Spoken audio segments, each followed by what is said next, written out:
but it's interesting to me to look around the boardroom at the American Conservative Union, where I've been privileged to serve for a number of years. As many of you know, our immediate past chairman, Al Cardenas, is an immigrant. As many of you also may know, our current chairman is married into a family of immigrants. And it may come as a surprise to some who have known me for a long number of years that your moderator today is an immigrant. I carried a green card. I am a naturalized citizen, an American by choice. Each of us, by the way, Latinos. So it is something that the media might, from time to time, want to take a closer look at, because the monolithic thought that they would have some of us believe or try to make us believe simply doesn't exist when it comes to issues of immigration. And let me just share one tiny bit of my own story, because I think it tells a lot about the exceptional nature of this great country in which we're privileged to live. When my mother, birth mother, was forced with a very, very difficult decision to give up her children for adoption, she told the little mission in Brazil that she wanted the baby, me, to be adopted by Americans, because in her worldview and in her mind's eye, she believed that somehow, some possible way, if I came to America, I'd be able to learn how to read. So that is one of the reasons why I think this country of ours is truly phenomenal, exceptional as no other. So joining me on this panel today is Congressman Jeff Duncan from the 3rd District of South Carolina, a graduate of Clemson University. Immediately after that, he took up a career in community banking, a great vocation and occupation, and all of us should be more supportive of community banking. That's my one advertisement for today, Congressman.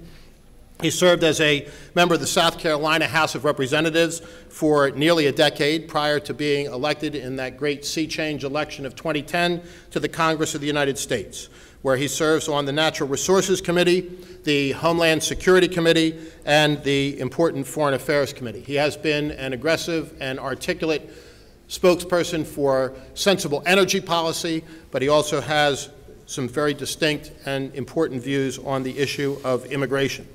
Also joining us today is Alfonso Aguilar, who is the Executive Director of the Latino Partnership at the American Project,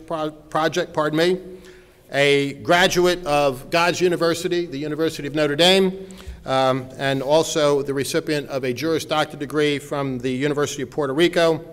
He previously served as the Chief of the United States Office of Citizenship under then-President George W. Bush.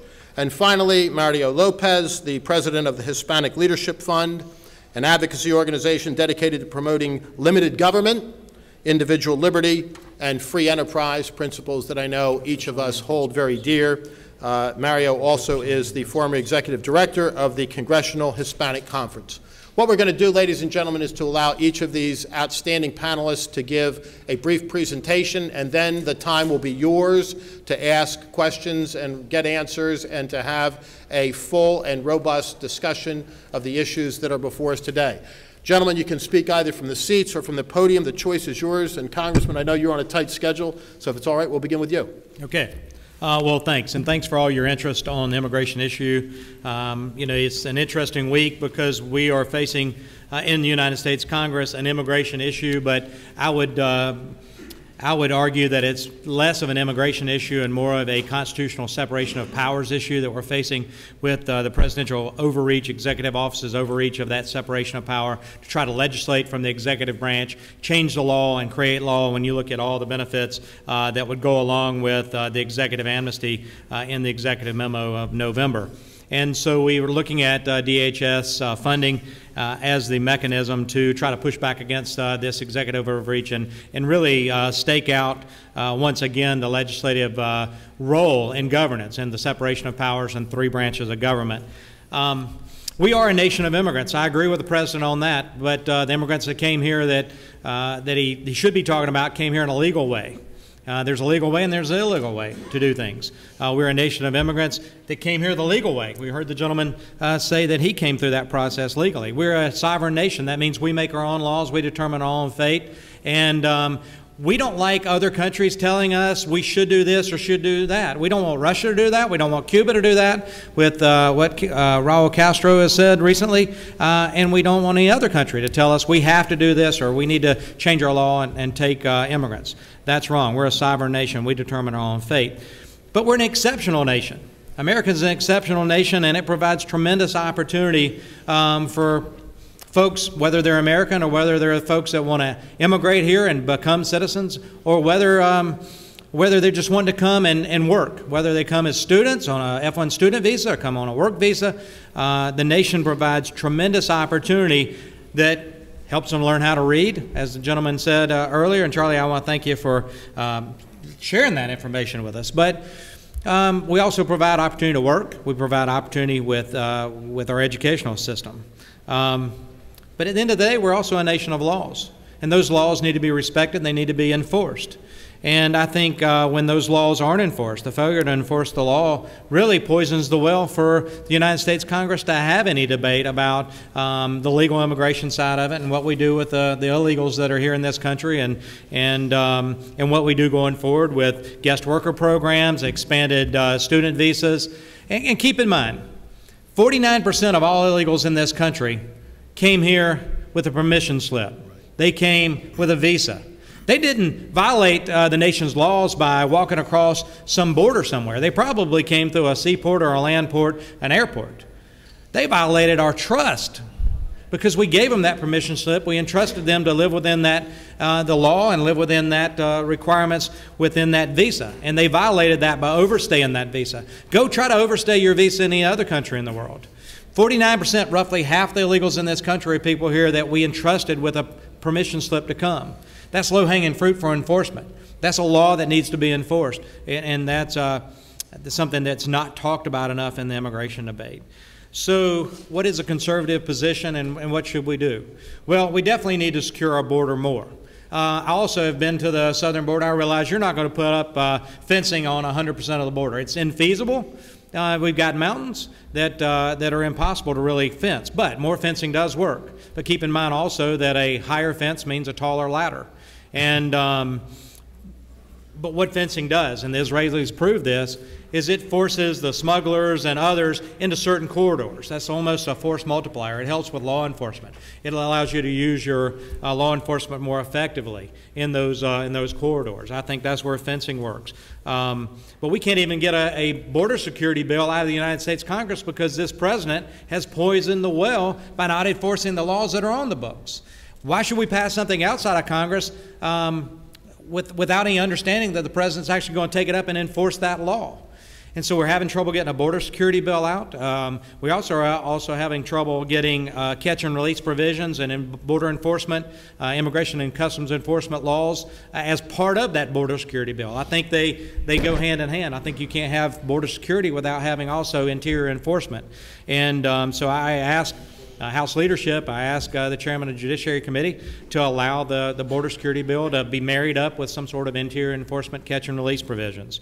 I think that's important. I look forward to hearing what these gentlemen have to say for conservative policy going forward with regard to immigration. It's something that we're going to have to deal with. But the legislative branch needs to deal with it, not a unilateral, imperialistic president wanting to do it himself. That's not the way our founders envisioned this process to work. It needs leadership from the executive branch and not trying to create law, write law on its own, or change laws. So I look forward to a robust discussion. I'll yield back. Congressman, thank you so much. Alfonso Aguilar, let's go to you. Thank you so much, Charlie, for the opportunity, and good afternoon to everyone. I want to begin by agreeing with the Congressman. I think the President's action was extremely irresponsible. He said he was tired of waiting for Republicans to act on immigration. Well, didn't he have the first 2 years of administration, a Democratic House and Senate, and he didn't do anything?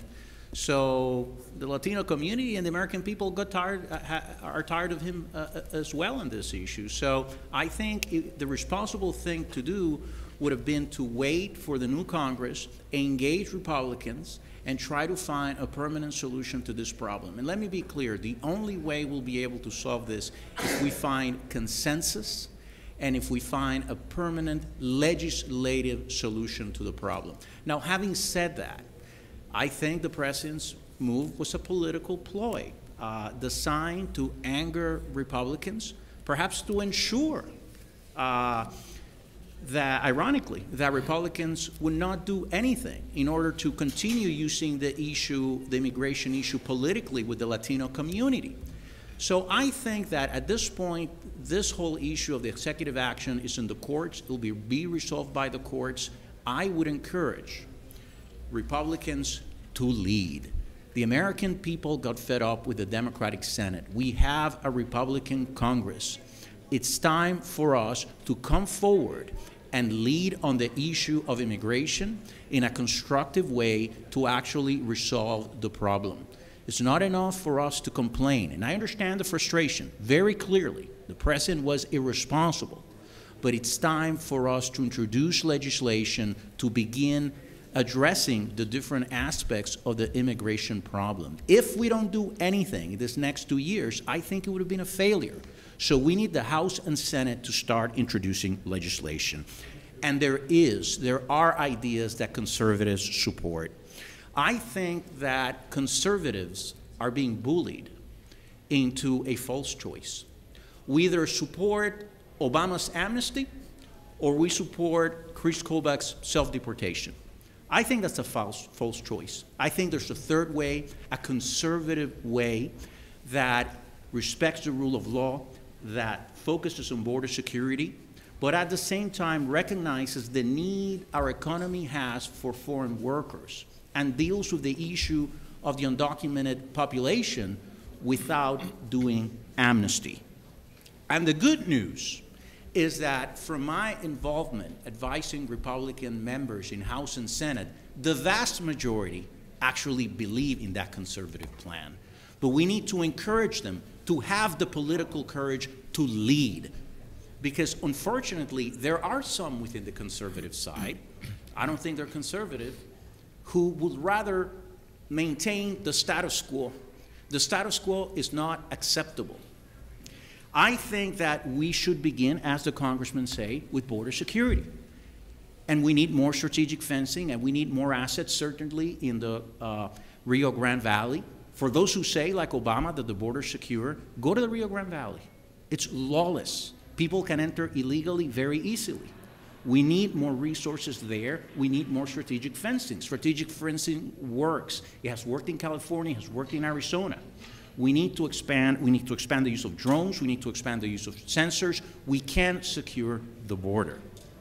Now, having said that, securing the border and even setting up an exit registry, that I support that as well, we need to, the problem of immigration is not a problem of the undocumented community. It's a problem of flows.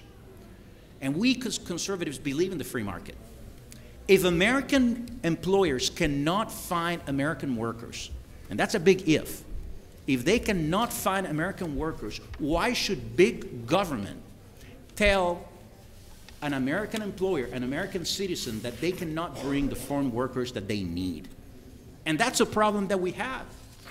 We have liberals who don't want to see guest worker programs because the unions don't want to see more foreign workers come in.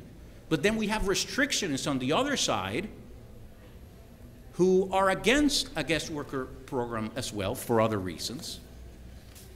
But at the end, if an American employer cannot find the American worker, he should be able to bring the foreign workers that they need. We're not for a highly regularized labor market. Let the market determine this. If the economy is not doing well, we'll have less foreign workers come in. If it's doing very well and we need those workers, they will come in. Why are people staying here illegally? You know why? Because of the current system that we have that encourages de facto amnesty. It's big government. People come here to work. They're not coming here to have children so they become citizens. There's not a mother with her child crossing the border in the Rio Grande Valley thinking, I'm going to bring my son into the United States so he can pay in-state tuition at Texas A&M. That doesn't happen. But they stay here permanently because there's no mechanism for them to go back to their home country and then re-enter legally. The Bracero program worked. Liberals oppose it because of the unions. As conservatives, we should support circular migration. That's a way to ensure we get that workforce and ensure that they return to their home countries, and that's family reunification. Democrats talk about family reunification, but they're not for that. They're for family dislocation, because we're breaking families apart in Mexico and Central America, entire towns in Central America and Mexico without fathers. You've heard about the problem of the unaccompanied minors. Many of those are getting on the top of trains to reunite with their parents here because their parents haven't been able to go back, because if they were to go back, they would have to re-enter illegally. Nobody wants to do that. So we need a market-based guest worker program. Now, in terms of border security, very specifically, we need to strengthen border security and get operational control. The problem that we had with the McCall bill that was introduced and then pulled from the House floor is that it defined operational control of the border as ensuring that there's not even one illegal entry. That's almost impossible. We have to work to reduce considerably the illegal entry into the country. But if we define operational control as not one illegal entry, we're never going to be able to accomplish that. However, the other point, guest worker program goes hand in hand with border security, because it would take away the pressure from that we have at the border from people who want to enter here illegally. And that's not only me speaking. Good conservatives like Rand Paul support a market-based guest worker program. Rand Paul opposed the Senate bill precisely because it doesn't have a market-based guest worker program. This is a problem of flows, and we have a conservative answer for it. Now, people come here, a lot of people say, well, they should go back in line. For guest worker programs, there is no line. The H-2A program for unskilled agriculture workers, the H-2B program for non-agricultural unskilled worker just doesn't work. And that's why people come here illegally. We need a mechanism to allow for that legal flow. Now, finally, let me make this argument very clear, because there are some going around saying that immigration hurts working Americans. That is a total fallacy. If we care about the working class, we should be for immigration.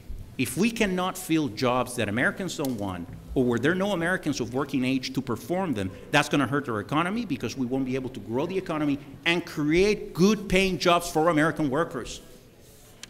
If we don't have those workers, we won't have good-paying jobs for working-class Americans. Those who are opposing immigration and wanting to keep the status quo are not defending the working class, but to the contrary. They're killing our economy and killing jobs, good jobs for American workers. Now, with the undocumented, look, we can't deport 111 million people. Self-deportation just doesn't work. Amnesty, a path to citizenship is something that's conservatives we oppose. We should provide, after they pay a penalty, if you pay a penalty, it's not amnesty.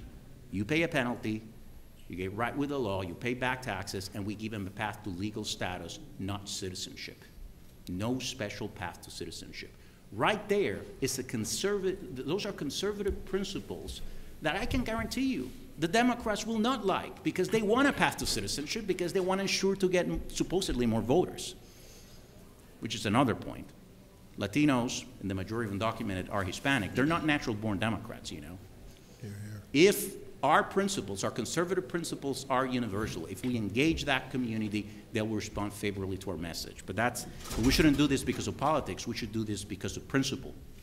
At the end, at the very end, we have the principles and to resolve this issue. And it should be a Reagan-esque conservative plan, but it's time for us to lead.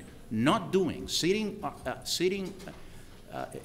ourselves in our hands is not an alternative. It's time for conservatives to lead on immigration, and there's a third way, and we have to go beyond these two extreme alternatives that are just a false choice for Republicans. Thank you so much. Very good. Mario Lopez.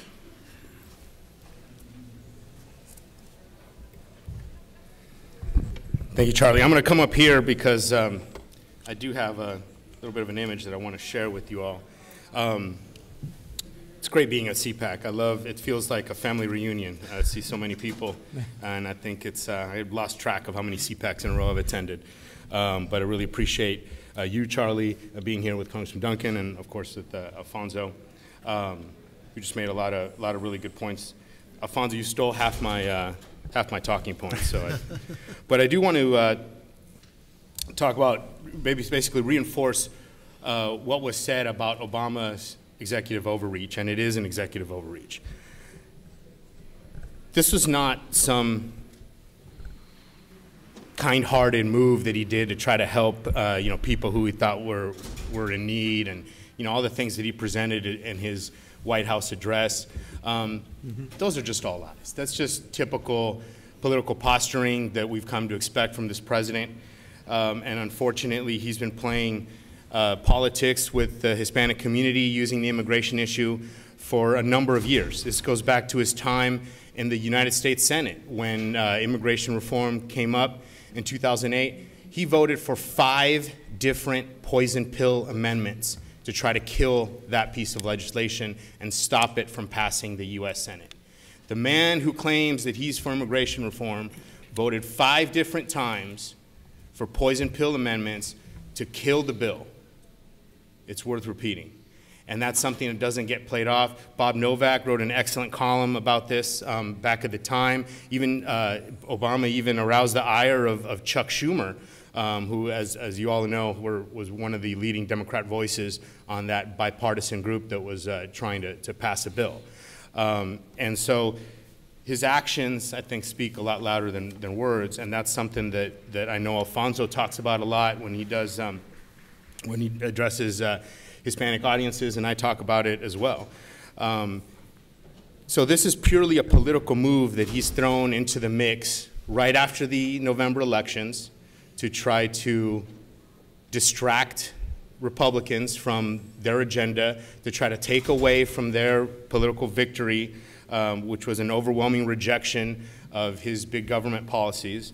And so far, unfortunately, it's working because too many Republicans have taken the bait and have started ramping up the rhetoric. And that's part of, I think, my concern as a lifelong conservative and activist and worker and now head of a conservative organization. That's, I think, one of the things that is tough on me personally, and I know for a lot of folks on the right, it's tough as well. Because when we talk about reforming the legal immigration system, what do we mean? And here's where I'm going to pull up my little visual here. This is not Hillary Clinton's health care plan as Charlie thought it might be. This is our legal immigration system. This is one part of it, and the good folks at Reason, I can't take credit for this. This is a little bit older, but it's from Reason. Let me see if I can make this full screen here. There we go. So this reminds me of like a game of chutes and ladders, right? When you're a kid. I mean, you think you're doing okay, you're like drawing all the right cards, you roll the dice, said, oh, nope, landed on the wrong square, got to go back to the beginning. This is not a workable legal immigration system. The second part of this. You go through, you start in, you think, I think a lot of times we as Americans, we understand what a nightmare going to the DMV is, right?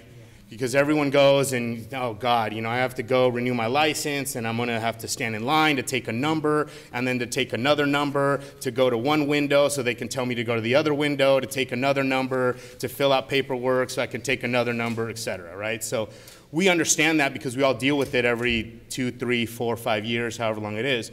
But luckily, as American citizens, we don't have to deal with this because I think that, but I do think that if we did, that more people would understand that it's not just a question of, well, you should just come in legally. The reality is you can't. It's almost impossible to immigrate legally to the United States. There's not a way, if we were all sitting outside of the United States borders right now and a group of us said, hey, I want to go try to be a carpenter or try to be a barista or a mechanic or an accountant or any number of jobs, and I wanted to go do that in the United States. You can't just go online and fill out some paperwork and send them your credentials and wait.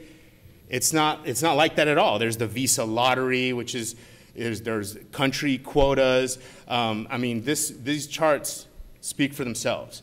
It is a bureaucratic nightmare. This is big government, and this is what conservatives at our core should be against, and this is the problem. You cannot have the greatest country in the history of mankind and then somehow be shocked or surprised or even offended that there are people who will go to great lengths to come partake and to seek their piece of the American dream and to seek out liberty, opportunity, and prosperity. It won't work. It wouldn't work for any of us in this room, and it certainly won't work for people who are dying every day to try to get a piece of the American dream. And as conservatives, as the side that are the true defenders of that American dream, I think it's incumbent on us to try to eschew the voices that say, oh, they'll never support our policies. They're natural-born liberals. They're this, they're that. They're just coming for government handouts. I've talked to a lot of folks, and I've never talked to anyone who said, you know what, I risked my life for crossing 300 miles worth of border in the hot desert sun. I paid a coyote. I left everything I knew. I left my family. I left my friends. I did that all so I can get a welfare check. People don't do that. People come for the same reasons they've always come. It's because America is a shining city on the hill. And we offer that liberty, we offer that opportunity, and we offer them a chance to gain prosperity for them and their families. That's why people come here. And if we're the side that are the true defenders of that, then we should be communicating that to them. I'll tell you a little story. Was fortunate enough to attend a private Catholic university. And you know, my first time there, and I come from an inner city environment, and you know, where basically I was the only conservative and was routinely, you know, made fun of and attacked and all that kind of stuff. And I wear that as a badge of honor to this day. But I remember getting there and I thought, oh well, there's probably going to be a lot of conservatives here. After all, you know, they're all rich, right? So, you know, I'm attending this expensive Catholic school. Not Notre Dame, Alfonso, but even better. He's a wannabe, and I started talking with some of my classmates, and I said, topic of politics came up, and I said, oh, so you must be a Republican. And this guy was an Irish guy from Colorado, but his family had come through Massachusetts. He looked at me dead in the eye and said, I will never be a Republican. And I was shocked. You know, this is upper middle class guy, you know, he's wearing his khakis and his, you know, bright polo shirt and, you know, the whole bit. And I said, okay, well, why is that? And he said, because I remember when I was a kid, my grandfather told me, son, when I got to this country, the Democrats showed me how to get a job. They showed me how to get a place to live.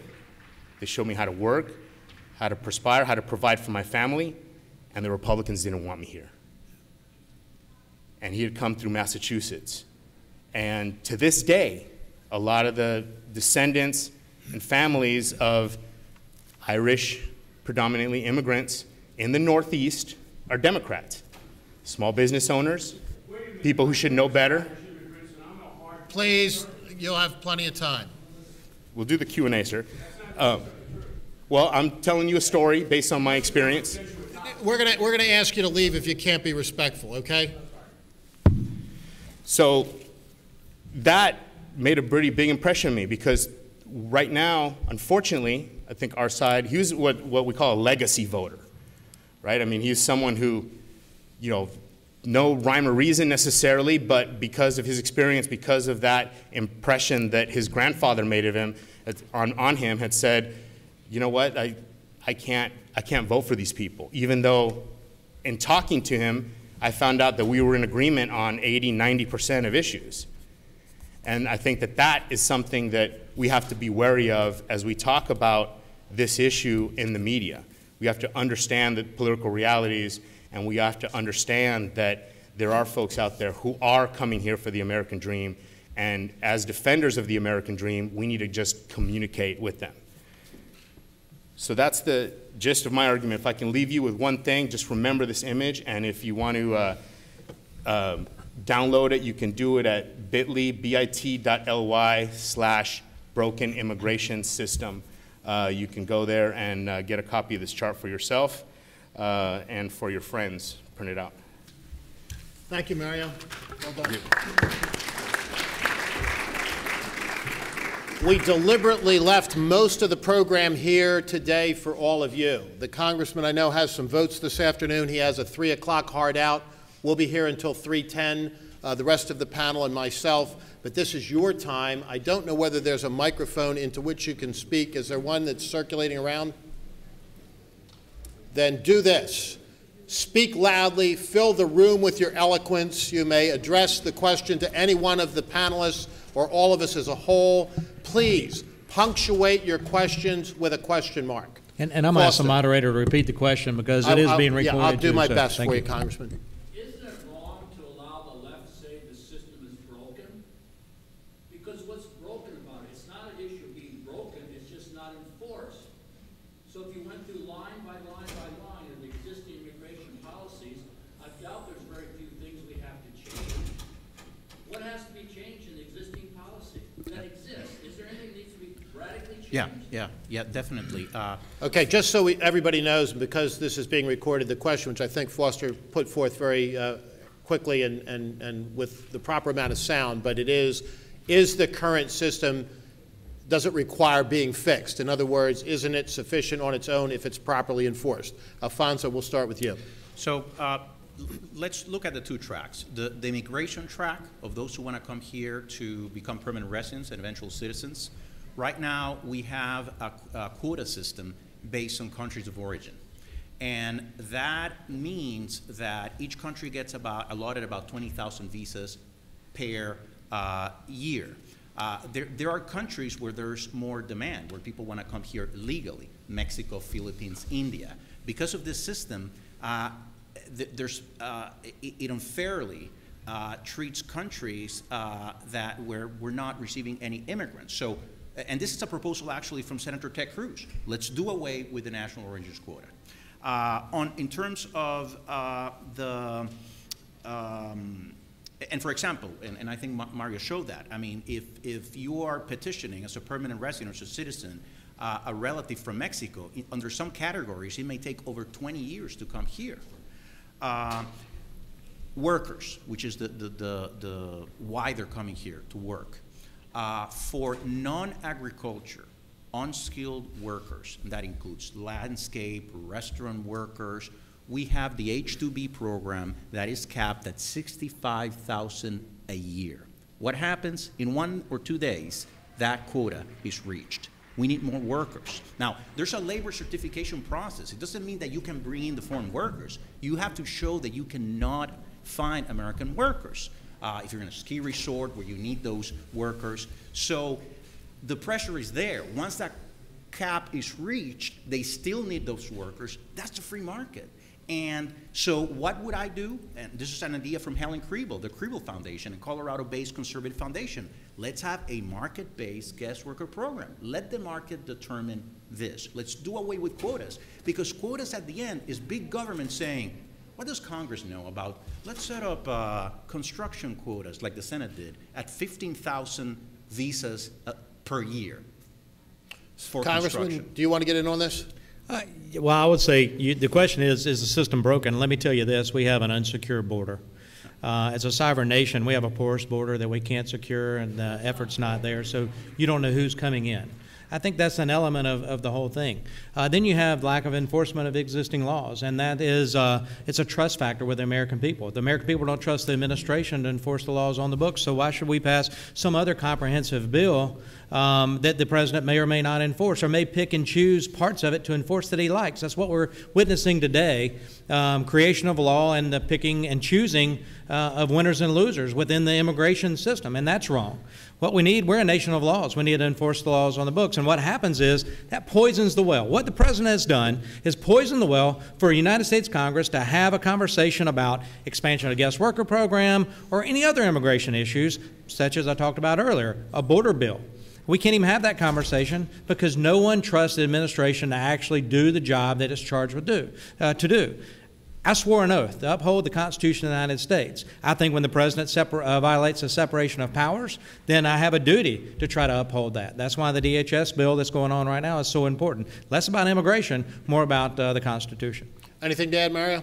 And let me just say this. We got lots of questions, so I want to make sure. I get a lot of calls about, y'all need to bring up the Senate bill. You need to take up the bill, the comprehensive bill that passed the Senate. Well, we can't because they hadn't sent us the bill, because they can't send us the bill because it's an illegal bill that raises revenues. What would have to happen is the House would have to bring up its own version of that bill. So that's why the Senate can't even bring the bill across the hall and deliver it to us, because it's an illegal bill that raises revenues. The Constitution is very clear. The House has the ability to start that only. And I yield back. Mario, anything? No, I'm good. Okay, very good. We got a lot of questions. I see two right there, and then we'll come up here to the front. You, sir, and then you, sir, immediately following.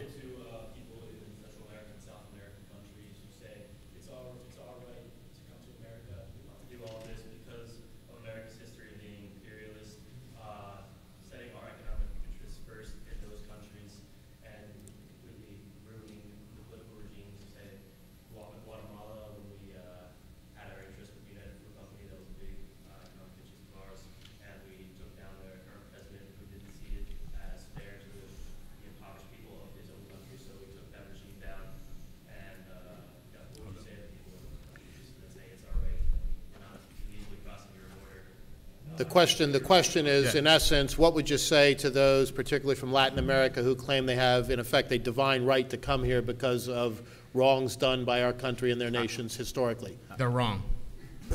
I'm a son of a Central American immigrant. The United States liberated, during the Cold War, Central America and South America by defending freedom against communism. And we should be proud of that. And Central Americans who come here know that, and that's why they're coming here. However, recently, the president of Guatemala said publicly to President Obama, no, actually to Vice President Biden, who went down there to meet with him, he said, what we need is a guest worker program because we want our people to come back. Let's work on a guest worker program. The administration doesn't care about immigrants. They want to come here.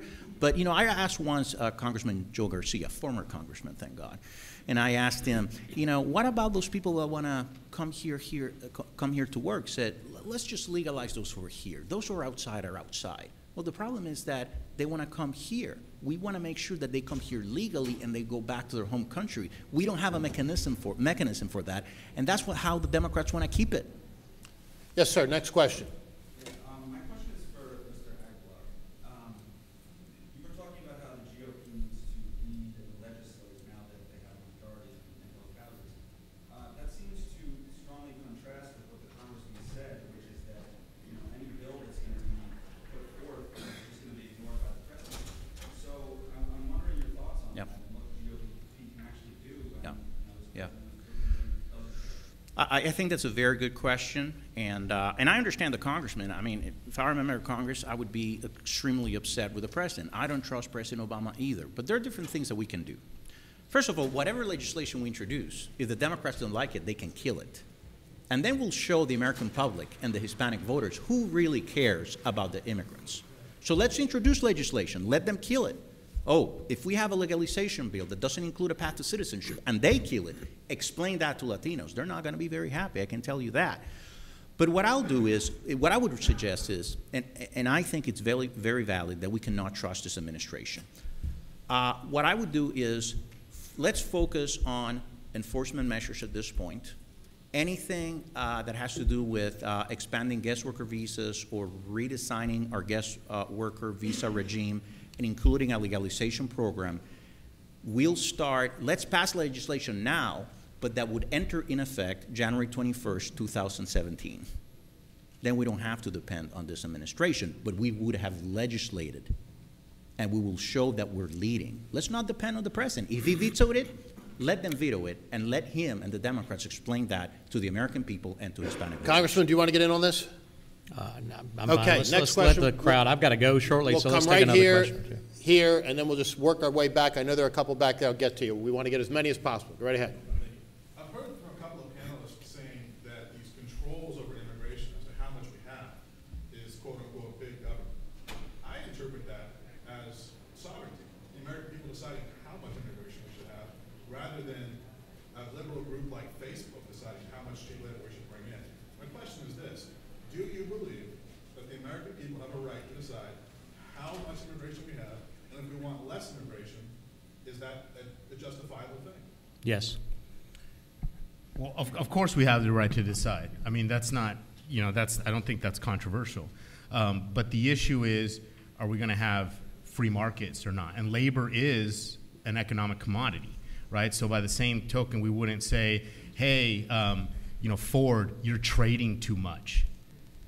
Then, you know, I don't think it's necessarily legitimate to say, hey, you know, you're bringing in too many people, or, you know, what the concerns are about, you know, our population. I mean, it's not like overpopulation is even an issue, right? So, Okay, but I mean, we can't have a debate here. Let him answer the question. We've got to move on. Go right ahead. sure, but I mean, I think that we're not saying, I don't think anyone here, Alfonso, as far as I know, and I know I don't, are just saying, you know, we should be home to the world and just have, you know, one country. I mean, I don't think that's legitimate either. But if you look at this, and if you look at the quotas and the things that Alfonso talked about, I mean, it's clear that there aren't enough. There is a demand, and we can't forget that simple law of supply and demand that is the cornerstone of conservative economic thinking. And briefly, it is about sovereignty. But what I'm proposing as a conservative is that we exercise our sovereignty through the markets, not through government. Mike, let me just had add your one chance, more. sir. We've got to move on. We got an awful lot of Charlie, people let me want to add speak. one more Yes, sir, thing to that. Congressman. You can't address the real problem without really addressing welfare reform as well. We have able-bodied Americans that are not working, that could take the jobs that we're talking about that the free market offers.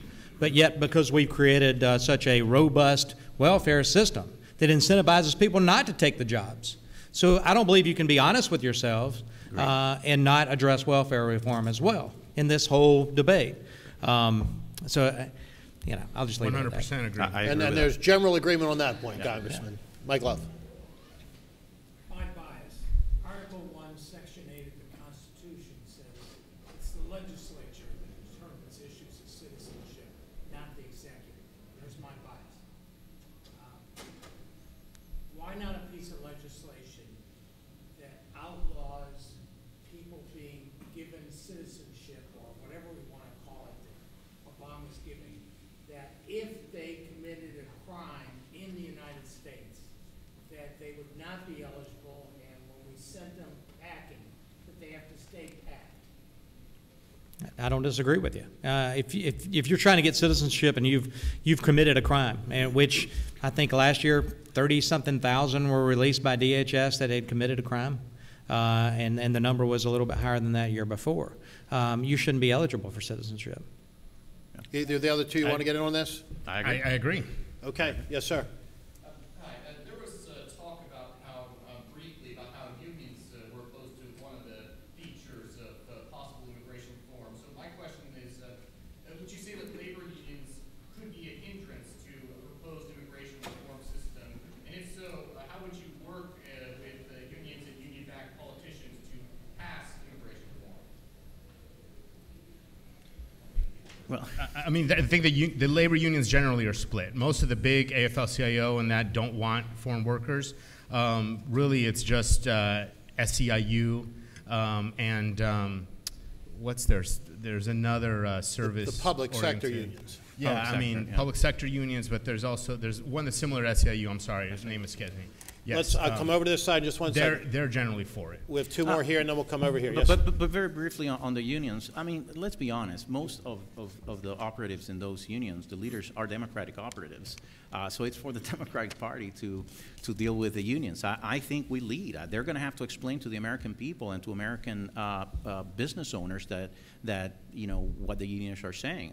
I think that look, again, I understand the argument of some people that also criticize the U.S. Chamber of Commerce. The U.S. Chamber of Commerce hasn't made a very good argument to the American middle class why we need immigration. It sounds like they just want cheap labor.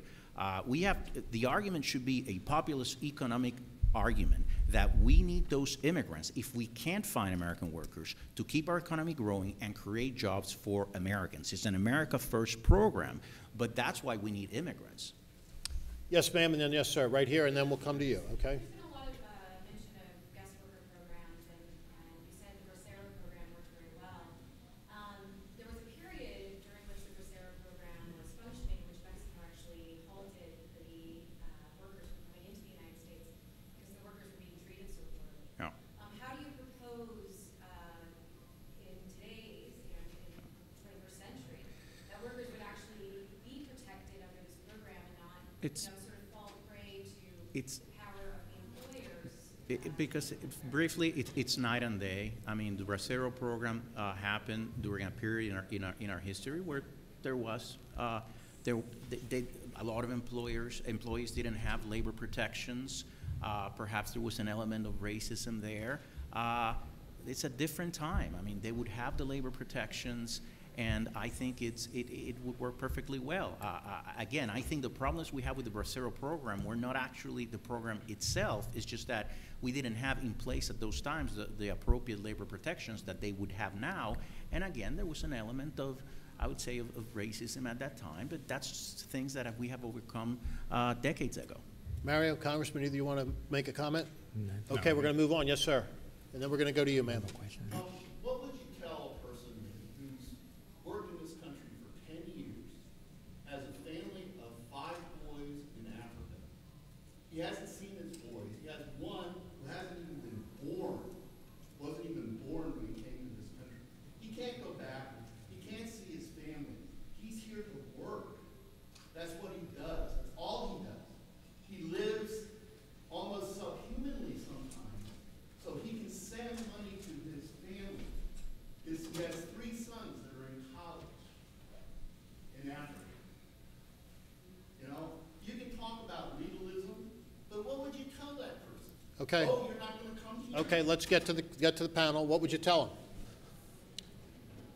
I'm not sure what would we say to just a person who's. What would you tell a person? I mean, that person's going to come here no matter what, if he can, to work.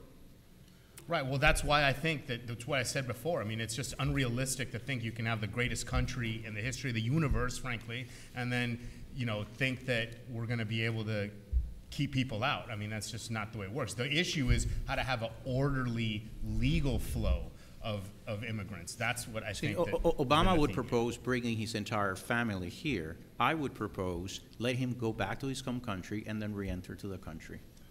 Yes, that ma'am. way he doesn't stay here. Congressman, you want in on this? No, they've answered it. I've got to run. What I want to say is thank you for being here and your participation.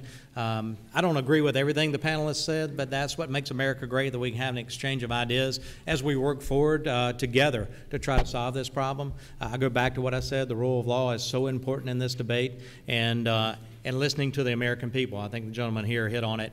We need to listen as the United States Congress and government, listen to the American people on this, and I hate to do it, but do it. Thank you so much. And we knew he had a heart out. We're going to continue here through the questions. Those of you that are standing in the back, please feel free to take some of the seats that are open up here. They're comfortable. This isn't church. Make yourself at home on the front rows. And ma'am, the next question is yours. CPAC's not church? Close.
Mario, you were the one that made the comment originally. You can answer it first, and Yeah, then so- Alfonso will go with you. I think Alfonso knows a little bit more about the details on the tax credits and that, but what I will say is this, I mean, and the Congressman hit it, we need to have welfare reform as part of this Excuse me, can we discussion. close the door in the back, please, so that the cacophony doesn't enter into here? Thank you.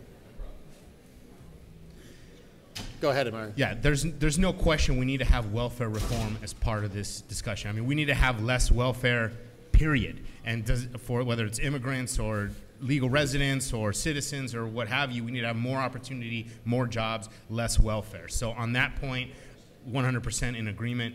On the specifics, I believe Alfonso knows a little bit more about that. I think it's a very good, valid point. Let me first say, undocumented generally don't have access to federal welfare unless you're going in a state like Soviet California, where they'll give you access to anything, and then they're in the state they are.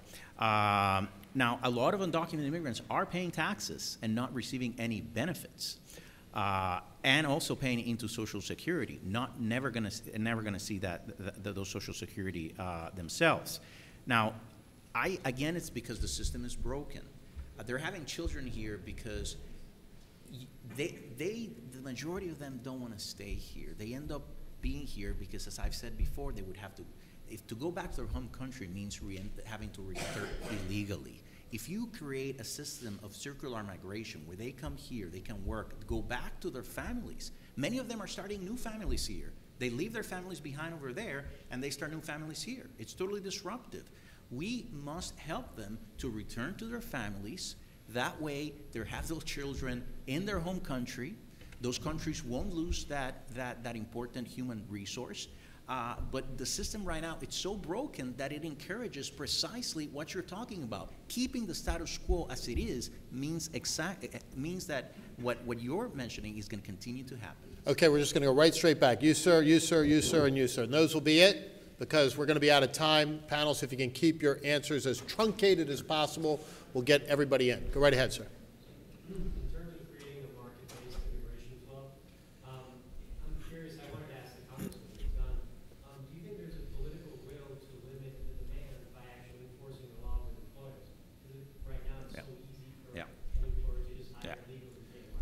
That is correct. That's why I believe that we need to mandate E-Verify. But not only mandate, we really need to improve. I mean, look, we're the United States. I mean, the credit cards have all your information and my information. Can we come up with a system, an employer verification system, that we know if the person who's applying for a job has legal status or not? I'm sure we could. And I think if there's no way for them, perhaps a biometric card, if there's no way for them to get a job, then they're going to have to go follow the legal route. So E-Verify and an employment verification system is extremely important to make this happen. Go right ahead, sir. Thank you very much. I do apologize. I did come in a little late. I didn't get a lot of information that you discussed, but it seems like you had discussed a lot of legal aspect as far as addressing the immigration issue.